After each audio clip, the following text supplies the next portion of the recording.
नमस्कार, आपके साथ मैं हूं ऋतिक सविता। स्वागत है आपका SPN 9 न्यूज के इस खास प्रोग्राम में। और प्रोग्राम की शुरुआत करेंगे राजा भैया को लेकर। राजा भैया सुर्खियों का विषय बने हुए हैं, चर्चाओं का विषय बने हुए हैं। राजा भैया जिस तरीके से आप प्रत्यक्ष रूप से यहां पर अखिलेश का साथ देते हुए नजर आ रहे हैं, ऐसा लग रहा है कि बहुत जल्द गठबंधन होगा। शंखनाद कर दिया। शंखनाद के साथ साथ मैनपुरी खतौली में अपना कोई प्रत्याशी नहीं उतारा और ये देखा गया कि किस तरीके से अखिलेश को मजबूत करने का काम राजा भैया कर रहे हैं। वहीं आपको बता दें कि मायावती ने एक प्रेस कॉन्फ्रेंस की। प्रेस कॉन्फ्रेंस में विधानसभा और लोकसभा चुनाव को लेकर कोई भी गठबंधन की बात नहीं की, लेकिन निकाय चुनाव का कोई भी ऐलान नहीं किया। तो ये कयास लगाया जा रहा है कि मायावती निकाय चुनाव के पहले पहले अखिलेश का हाथ पकड़ लेंगी, यानी कि गठबंधन कर लेंगी। अगर यहाँ पर गठबंधन होता है निकाय चुनाव के पहले, अगर अखिलेश यादव के तमाम मेयर जिलों में बैठते हैं तो एक बड़ी पकड़ जो है, एक बड़ी मजबूती अखिलेश को मिल जाएगी और लोकसभा चुनाव का द्वार खुल जाएगा। यानी कि 80 उत्तर प्रदेश की लोकसभा सीटों पर कम से कम 25 से 30 सीटों पर गठबंधन काम कर सकता है। लेकिन बड़ी बात निकल कर ये आ रही है, केशव प्रसाद मौर्य जो कि उत्तर प्रदेश के डिप्टी CM है, बड़ा दावा कर रहे हैं। आपको बता दें केशव प्रसाद मौर्य सिराथू से हारे थे। पल्लवी पटेल ने उनको बुरी तरीके से हराया था। इसके बावजूद भी वो कह रहे हैं कि उत्तर प्रदेश में जो लोकसभा सीटें 80 सीटें, वो 80 की 80 सीटें जो है कहीं ना कहीं बीजेपी पार्टी जीतेगी। इतना बड़ा दावा ठोक दिया है। लेकिन केशव प्रसाद मौर्य जो दावा कर रहे हैं, क्या वो सार्थक सिद्ध होगा या फिर गठबंधन करके राजा भैया, मायावती, चंद्रशेखर आज़ाद और यहाँ पर जयंत चौधरी, तमाम जो नेता हैं वो पकड़ के यहाँ पर फिर से जो है केशव प्रसाद मौर्य के इस दावे को जो है लताड़ देंगे। इसी मुद्दे को लेकर हमारे साथ बात करने के लिए मौजूद हैं राहुल। बहुत बहुत स्वागत है सर आपका। जी शुक्रिया सर, क्या सोच रहे हैं, आपको क्या लग रहा है कि गठबंधन होने वाला है? अगर गठबंधन होता है तो केशव प्रसाद मौर्य ने जो दावा ठोका है यहाँ पर कि 80 में से 80 सीटें जो है वो जीत ले जाएंगे लोकसभा की, क्या लगता है कि राजा भैया अखिलेश का साथ देंगे? देखिए, इस बार का अगर मैं लोकसभा चुनाव की बात करूं तो बहुत ज़्यादा मुश्किल है। मुश्किल इसलिए क्योंकि जिस तरह की तस्वीरें हम विपक्षी पार्टियों की तरफ से देख रहे हैं, अभी हाल ही में उत्तर प्रदेश में जो उपचुनाव है और इससे पहले हम देख रहे थे कि लगातार जो तैयारियां हैं विपक्षी पार्टियों की तरफ से हो रही है। कुंडा से निर्दलीय विधायक है राजा भैया, और राजा भैया ने निर्दलीय चुनाव जीतकर ये बता दिया कि सिक्का अभी भी है उनका।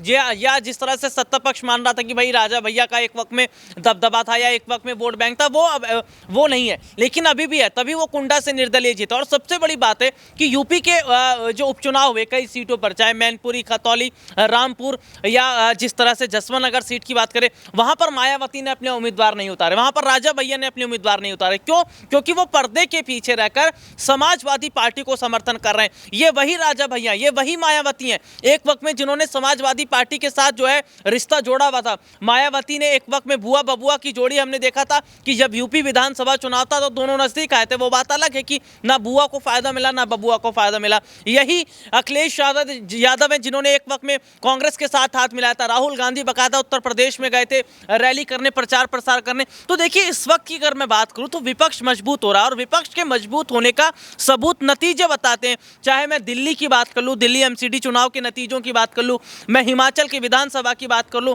या इसके अलावा अगर हम बात कर ले यूपी की बात कर ले, तो जो तस्वीरें इस वक्त हैं वो ये बता रही कि जनता का धीरे धीरे रुझान बीजेपी से हट रहा है, विपक्ष की तरफ जा रहा है। क्योंकि ये विपक्षी पार्टियां आज मुद्दों पर बात कर रही है। अगर बीजेपी को विपक्ष से डर नहीं है तो आप यूपी निकाय चुनाव को मार्च और अप्रैल क्यों लेकर जा रहे? अगर आप समाजवादी पार्टी से डर नहीं रहे तो एक हफ्ते में चुनाव करवा दीजिए ना।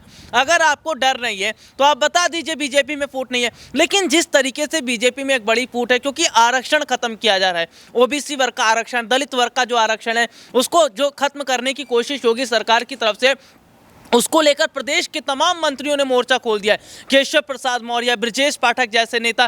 तो आज ये चीज माने जा रही है कि आरक्षण का जो असली मतलब है वो गरीबों के लिए है। लेकिन जिस तरीके से आरक्षण तो खत्म हो रहा है, जनता तो नाराज है ही है, लेकिन कहीं ना कहीं प्रदेश के मंत्री भी नाराज है, क्योंकि वो उस तबके से आते हैं। उन्होंने अपने समुदाय के लोगों से वादा किया, हम मंत्री बनेंगे तो इस जाति के लिए काम करेंगे, हम मंत्री बनेंगे तो उस जाति के लिए काम करेंगे। जब आप जाति में बढ़ चुके हैं, बिल्कुल, देखिए, जब जाति पर आपको आरक्षण ही नहीं देंगे तो ये मंत्री क्या अपने समुदाय को मुंह दिखाएंगे या किस तरीके से जाएंगे? तो यही वजह है कि समाजवादी पार्टी के जो अध्यक्ष हैं अखिलेश यादव, लगातार हम देख रहे हैं कभी गोंडा जाते, कभी बहराइच जाते, कभी आजमगढ़ जाते हैं, कभी प्रदेश की राजधानी लखनऊ का दौरा हो जाता है। सवाल एक और उठता है यहाँ पर कि अगर राजा भैया अखिलेश के साथ आते हैं, गठबंधन करते हैं, पहले भी गठबंधन ना करते हुए भी गठबंधन जैसी भूमिका निभाई, अगर यहाँ पर राजा भैया अखिलेश के साथ जाते तो क्या अहम भूमिका निभा सकते हैं? मतलब क्या पद उनको मिल सकता है? अखिलेश को कैसे साथ दे सकते हैं? देखिए, कुछ वक्त पहले चाचा शिवपाल यादव जब कुंडा पहुंचते हैं तो बाकायदा एक रोड शो की जाती है। उस रोड शो के दौरान हम क्या देखते हैं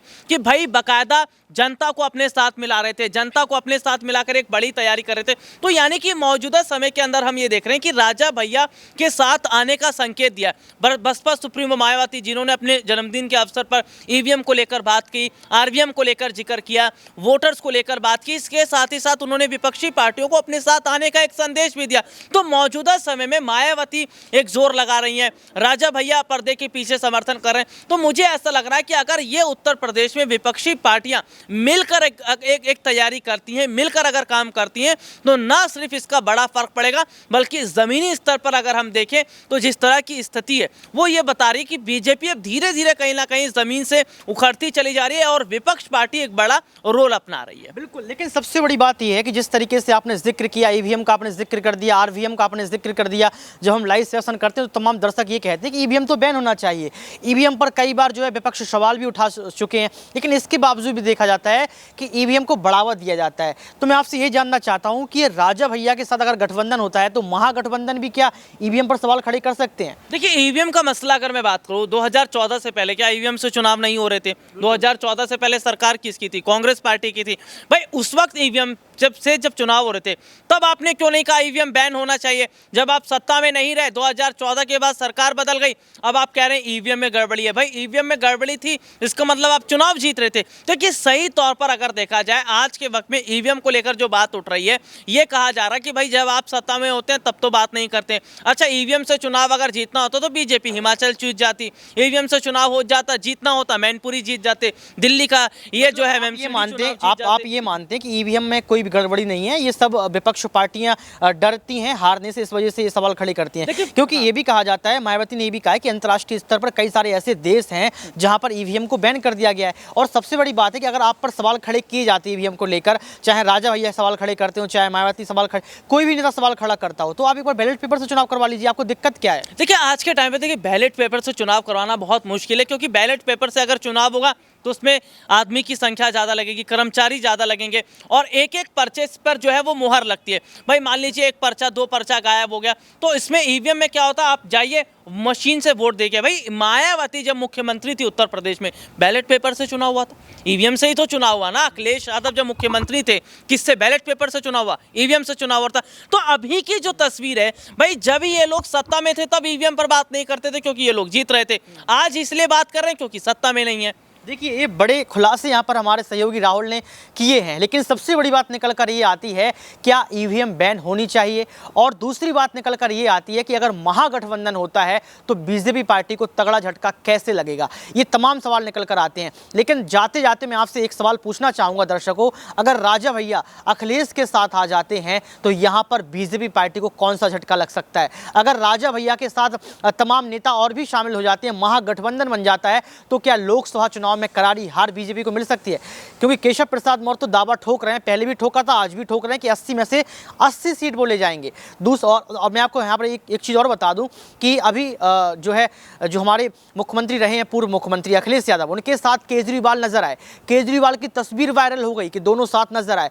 पल्लवी पटेल ने दावा ठोक दिया था कि हम दोनों भाइयों को, यानी कि अखिलेश भैया और राहुल भैया को साथ लेकर आएंगे। तो कहीं ना कहीं पर्दे के पीछे गुप्त तरीके से ये बात चल रही है कि महागठबंधन करके रहेंगे, कुछ भी हो जाए 2024 के लोकसभा चुनाव में बीजेपी पार्टी को हरा कर रहेंगे। लेकिन दर्शकों, आप बताइए महागठबंधन किन किन के बीच होगा? आज के इस खास प्रोग्राम में बस इतना ही। देखते रहिए SPN9 न्यूज।